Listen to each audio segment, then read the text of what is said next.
Saya ulang, dulu ada 2 orang pemuda yang pergi ke kota untuk mencari pekerjaan. Ini sudah dari dulu. Jadi kalau orang ingin mencari pekerjaan itu ke kota, mengadu nasib. Sampai hari ini juga masih begitu. Karena apa? Karena di kota itu jumlah penduduknya banyak, perusahaannya banyak, dan juga pekerjaannya banyak. Karena itu banyak membutuhkan banyak tenaga. Itu dari dulu sampai hari ini. Alkisah dalam perjalanan ke kota, sesampainya di kota tujuan, mereka berdua itu setelah kesana kemari, masuk perusahaan, keluar perusahaan, masuk perumahan, keluar perumahan, tak ada satu lowongan pun yang dia peroleh. Wah, ini dulu sekarang juga begitu, Pak. Gak gampang. Nah, akhirnya kemudian kalau dalam bahasa sekarang itu 2 pemuda ini cuma modal nekat. Bondo, nekat, bonek. Tatkala 2 pemuda itu sudah sangat lapar, dia bingung. Perbekalannya sudah habis, uang di kantong tidak punya, dia harus makan. Dengan modal nekat tadi, dia memaksakan diri masuk ke warung. Kalau dalam bahasa sekarang warteg lah. Nah, dulu belum ada warteg. Masuk warteg. Keduanya pesan telur setengah mateng. Pesan telur setengah mateng. Satu pemuda pesan telur setengah mateng, yang satunya juga telur setengah mateng. Dibikinkan oleh wartegnya tadi. Usai makan telur setengah mateng, 2 pemuda tadi mikir, mau bayar tidak punya duit. Ini problem, Pak. Mau bayar tidak punya duit, mau ngaku terus terang, takut dihakimi dan dibully, diteriaki maling dan dipukuli rame-rame. Ini problem. Kalau keadaan situasi nggak menentu bisa begini. Nah, akhirnya pucuk dicinta ulam tiba. Si 2 pemuda tadi, ketika si pemilik warung itu sedang masuk ke dalam mengurusi masakannya ke belakang, 2 pemuda itu akhirnya kabur. Nah, tapi ini jangan ditiru ini. Ini cuma cerita ini. Kabur. Ya, pemilik warung cuma lihat kok tadi ada 2 orang makan telur setengah matang, kok sekarang nggak ada, ya sudah. Singkat kisah, 2 pemuda itu akhirnya mendapatkan pekerjaan di kota itu. Kalau dalam bahasa sekarang Jakarta. Tapi ini kelihatannya kalau melihat dari kisah ini diperkirakan di kota Anatoli, Turki. Ini tahun 1300-an Masehi. Nah, ini setelah dapat pekerjaan, 1 tahun kemudian setelah dia bekerja, dia ingat bahwa dulu 2 orang pemuda ini makan di warteg belum bayar. Telur setengah matang belum bayar. Ini pemuda baik. Dia tidak ingin meninggalkan hutan, makan yang belum bayar itu dia tidak mau. Akhirnya 1 tahun kemudian 2 pemuda ini mendatangi warteg tadi dengan tujuan masing-masing mau membayar harga telur setengah matang yang dia dulu makan. Kedua pemuda tadi berterus terang bahwa setahun yang lalu kami pernah makan telur setengah matang di sini, kami tidak bayar karena kami tidak punya duit. Maka kemudian kami kabur. Masing-masing mau membayar 20 kepeng. Nah, ini pakai bahasa ini aja. Kalau pakai bahasa sekarang agak susah, 20 kepeng atau 20 kepeng. Karena kan satu telur setengah matang itu 5 kepeng, kalau kali 4 20 kepeng. Dia mau bayar. Kira-kira kalau kita diterima nggak? Terima nggak? Terima. Nah, ini beda ini pemilik warung ini. Pemilik warung ini kemudian mengklarifikasi, sampean dulu makan telur setengah matang, betul. Kalau dalam bahasa sekarangnya itu pemilik warteg itu ngambil kalkulator. Apa yang sampean makan? Masing-masing jawab 2 telur setengah matang. Nah, sekarang sampean mau bayar? Iya. Nih kami mau bayar. Kan 1 telur setengah matang kan harganya 5 kepeng kali 2 kali 4 maka berarti 20 kepeng. Nah, kalau umpamanya kita wazannya adalah 1 telur setengah matang 5.000, kalau kali 4 berarti 20.000. Begitu. Si pemilik warteg tidak mau, kita nggak mau. Harga itu tidak segitu karena Anda makan 1 tahun yang lalu. Ini kalau model kapitalis beda. Kata pendan, enggak, ini udah harga wajar. Ya tapi kan sampean makannya 1 tahun yang lalu, ntar saya itu.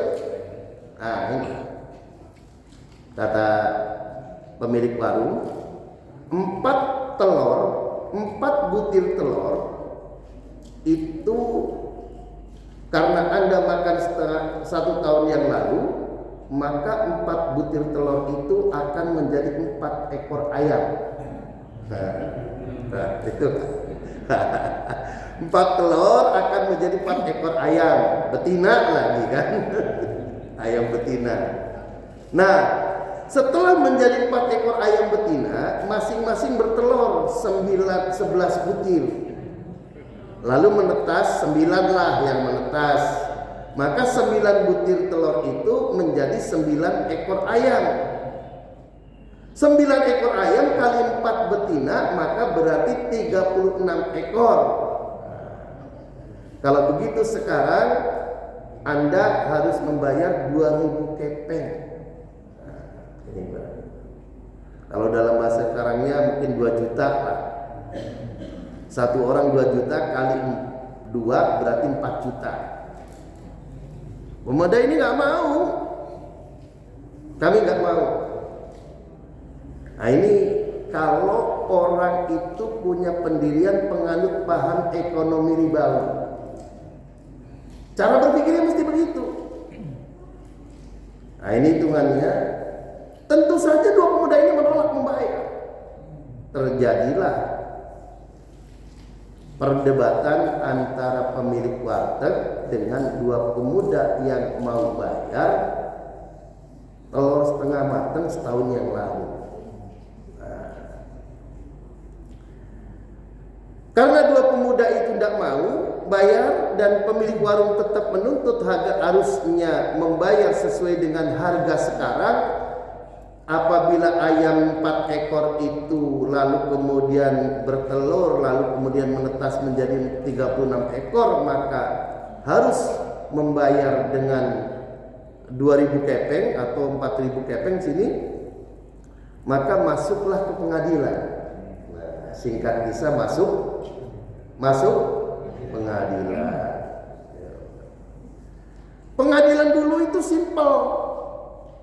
Dalam mencari kebenaran, masuk ke pengadilan, hakim memerlukan saksi ahli. Nah ini nanti juga ada saksi ahli, Pak. Ini perkara zaitun nih. Saksi ahli.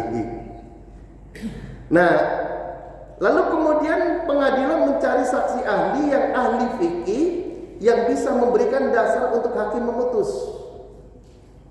Jadi untuk memutus itu memerlukan dasar pemikiran ahli. Sistem peradilan dulu simpel, pemilik warung langsung mengajukan tuntutan atau dakwaan.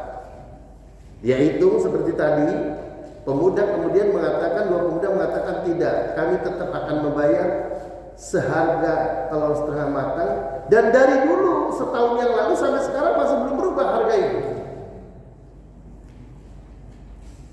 Sidang pertama berjalan lancar, keduanya saling mengungkapkan pendirian. Jadi pemilik warung mengumumkan bahwa 4 telur setengah matang itu setahun yang lalu kemudian menjadi 4 ekor ayam, lalu kemudian menetas menjadi 9 kali 4 maka 36 ekor, maka harganya harga itu. Itu pendirian pemilik warung. Pendirian dua pemuda, dia tidak mau, tetap dengan harga yang sekarang, dan harga itu tidak berkembang seperti pemikiran pemilik warung. Hadirin kaum muslimin rahimakumullah. Akhirnya singkat kisah, ditentukanlah seorang ahli yang bernama Nasruddin Khoja. Ahlinya sudah ditentukan, nama ahlinya itu ulama besar saat itu. Beliau ahli fikih, ahli hukum Islam bernama Nasruddin Khoja. Hari persidangan ditentukan. Lalu kemudian tatkala sudah siap dan sudah sidang dilakukan, pemuda tadi dituntut oleh pemilik warung juga sudah siap, namun tiba-tiba datang utusan dari ulama itu bahwa dia tidak bisa hadir di dalam persidangan, sehingga sidang ditunda dengan alasan bahwa dirinya sedang sibuk. Ini luar biasa ulama itu. Sampai-sampai bisa pengadilan menunda karena si ulama ini sedang sibuk. Lalu kemudian singkat kisah, sidang berikutnya pada hari H, tiba waktunya ahli itu diperiksa sesuai prosedur hukum acara. Ahli sebelum dimintai keterangan disumpah sesuai dengan agama yang dianut. Nah, kalau Islam biasanya dengan Bismillahirrahmanirrahim, demi Allah saya bersumpah sebagai ahli akan memberikan keterangan sebagaimana keahlian yang saya miliki, tidak lain daripada yang sebenarnya. Kurang lebihnya begitu. Nah, si ahli ditanya, saudara ahli, engkau telah disumpah Al-Quran, engkau harap memberikan keterangan yang benar, tidak lain daripada yang sebenarnya, serta didasarkan kepada keilmuan yang engkau miliki. Apakah ahli siap memberikan keterangan? Siap yang mulia. Lalu kemudian ketua majelis bertanya, saudara ahli, seminggu yang lalu saudara sudah dijadwalkan memberikan keterangan di persidangan. Mengapa saudara tidak datang? Tanya hakim ketua. Maaf Tuan Hakim, hamba sangat sibuk, jawab Nasruddin Khoja sebagai ahli. Hakim bertanya, apa kesibukanmu sehingga tidak bisa datang menghadiri persidangan yang sangat penting ini? Pinta hakim agar ahli menjelaskan kesibukannya sehingga tidak bisa hadir. Tuan hakim yang mulia, hamba sibuk di sawah. Hamba sibuk di sawah, hamba sibuk di ladang, menebar nasi di sawah agar bisa tumbuh menjadi padi. Ada orang tadi di sini. Menebar nasi di sawah agar bisa tumbuh padi. Paham? Jadi hamba sibuk menebar nasi di sawah agar tumbuh menjadi padi, jawab ahli. Apa? Bisa saudara ulang jawabanmu, tutur hakim ketua sambil agak sedikit melotot. Tuan hakim, hamba sibuk di sawah menebar nasi agar bisa tumbuh padi. Hakim bilang, apa bisa nasi yang ditebar di sawah bisa tumbuh menjadi padi? Bisa. Kata ahli, bisa. Nasi yang ditebar di sawah bisa tumbuh menjadi padi dan nanti tumbuhnya bisa menjadi banyak. Tentu bisa Tuan Hakim. Bisa yang mulia. Ya lanjut, itu sama mudahnya Tuan Hakim dengan telur setengah matang bisa menetas menjadi ayam. itu sama yang mulia, sama mudahnya telur yang setengah matang, telur yang sudah dimasak setengah matang bisa menetas menjadi ayam dan beranak pinak.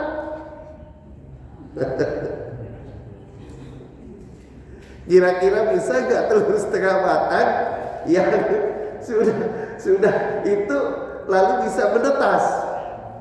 Tidak mungkin. Engkau mau mengatakan telur yang direbus setengah matang, tepatnya 4 telur yang direbus setengah matang tidak mungkin menetas menjadi ayam, kan? Betul yang mulia. Nah, gara-gara keterangan ahli begini, maka kemudian hakim memberikan keputusan berlandaskan keterangan ahli. Akhirnya hakim memberi putusan di dalam pertimbangannya bahwa karena telur yang dimakan 2 pemuda tadi adalah telur setengah matang, maka secara keilmuan dan secara biologis bahwa telur itu tidak mungkin bisa menetas menjadi ayam. Oleh karena itu tuntutan pemilik warteg, pemilik warung yang mengatakan bahwa 4 butir telur menjadi 4 ekor ayam, yang kemudian bertelur lagi menjadi 36 ekor ayam, tuntutan itu adalah tuntutan yang tidak masuk akal. Oleh karena itu majelis memutuskan yang pertama, 2 pemuda tadi cukup membayar 4 telur setengah matang yang dimakannya 1 tahun yang lalu dengan harga per butirnya 5 kepeng, maka menjadi 20 kepeng saja. Yang kedua, menghukum pemilik warung untuk menerima pembayaran tersebut, dan yang ketiga menolak tuntutan pemilik warung selebihnya. Demikian putusan diambil pada hari ini di Ketuk Palu. Alhamdulillah.